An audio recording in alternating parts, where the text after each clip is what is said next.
But don't you have, when you said you were an atheist, so doesn't it give you an optimistic idea that still works, you know? Well, I'll tell you, I saw examples where it looked like there was a lot of positive things happening. We went to many schools where I can honestly say I felt like, geez, these kids are really learning something, and it's true. The teachers are very enthusiastic, and they're providing the right kinds of role models, I think. Mm-hmm. On the other hand, I saw examples where I wasn't as convinced that maybe that was happening. And in terms of world peace, I mean, I think that's a grand ideal, and I think that, you know, the people that I was with were definitely interested in that, and they were working in that direction, and that's a positive sign, and that's certainly encouraging. On the other hand, maybe it's just that I'm somewhat of a pessimist, but I think that world peace is going to take a lot more than that. So. Would you plan to go to Turkey again? Or? Oh, I'd love to go to Turkey again. You bet. It was a wonderful trip. I mean, we spent 6 hours in Ephesus, and I could have spent 6 days there, for example. I mean, I really did enjoy Turkey, and I would love to go there again. I don't think that I would go again with the Institute for Interfaith Dialogue. However, I'd like to go and get in a car. Get in a car and drive around and do my own sightseeing and go to different places as well. Not to say anything bad about the trip, but just I think it would be I'd like to go and tour myself. And advise your friend to go? You bet. I would advise anyone to go to Turkey. You bet. Okay, so let's talk about Gulen. Have you heard about Gulen before, or have you read about? Well, I have not.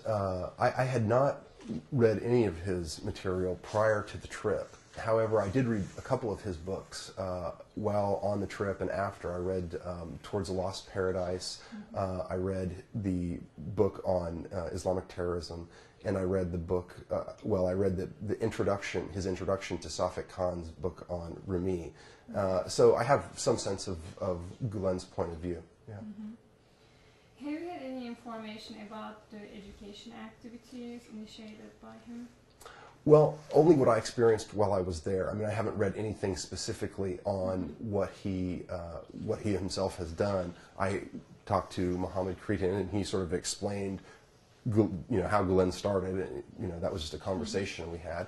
And then obviously went to many of the schools. And like I said, I was quite impressed with several of the schools. Others, there were questions raised in my mind, but in general, that's my experience of his educational background or his educational movement.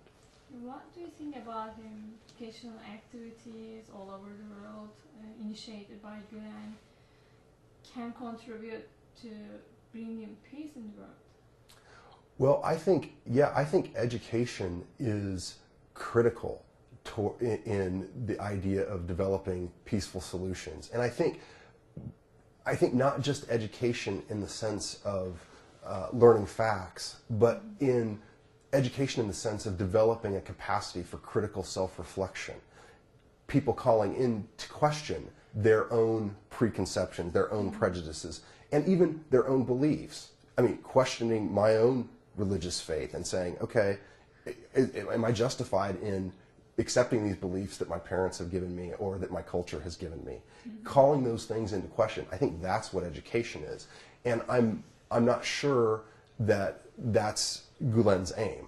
From what I've read, I don't think that is the sort of self-reflective kind of education that I'm describing is the aim of the Gulen movement. So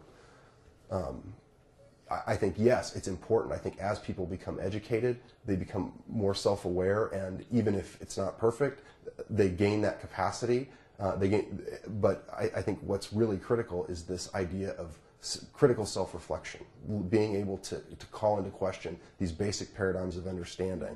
And I think there's a limit to that. I think, that, let me say, I'm somewhat ambivalent about that. I was very impressed. One of the places that we went, there were, Freud and Bertrand Russell, who is a famous British philosopher, were both on the shelves in the library. So that was a point where I could say, hey, there's an open-mindedness, at least in the books that they select in the library here. So. Among the cultures or religions, you just talk about. Well, I'll tell you what I think it is. I think on some level that there is. Well, it's important. Yeah. Well, let me back up first. I think the reason that there's conflict among religions is because a religion most often is a view about ultimate reality. It's a view about what absolute truth is. And those different religions have different views of what absolute truth are. Now, it's true that there are similarities between the Abrahamic religions, right? There are certain shared components.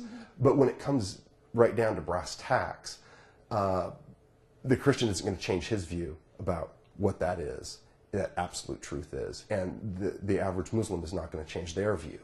And so that, I think, is the conflict. The more literally you take that view of absolute reality, the more firmly you hold on to that, and the more you insist that you know what God thinks, as opposed to someone else in another religious faith or another sort of with another kind of background, the more likely there is to be conflict, and the more likely that conflict is to become violent.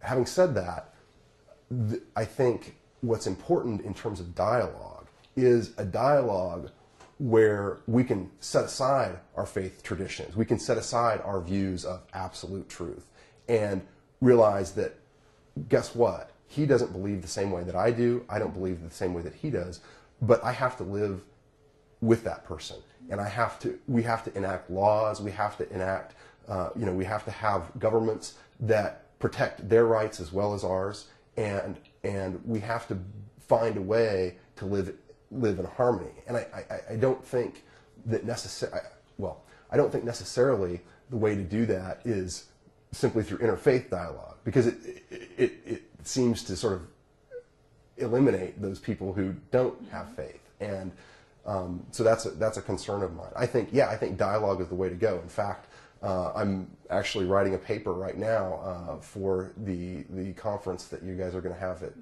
in Rice on this precise issue, on the sort of what are the limits of dialogue, where do we draw the line, and how ought we or ought we not to characterize dialogue. And it's essentially a response to one of my colleagues, Darian DeBolt, who also went on the trip, not this last trip, but an earlier trip, had written a paper comparing a philosopher, Jürgen Habermas, and Gulen, and I'm going to sort of address his paper. He's comparing Gulen? Yeah, he's comparing Habermas and Gulen, and I think I don't think he's quite right in the way that he's drawn the comparison. So, okay.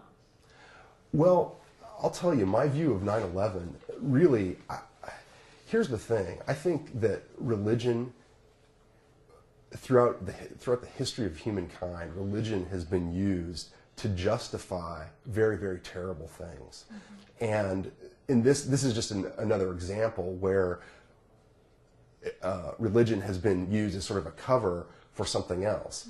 And I think maybe the people who committed 9/11 were perhaps religious zealots and had these sort of commitments to their view of absolute truth, and that is what motivated them individually.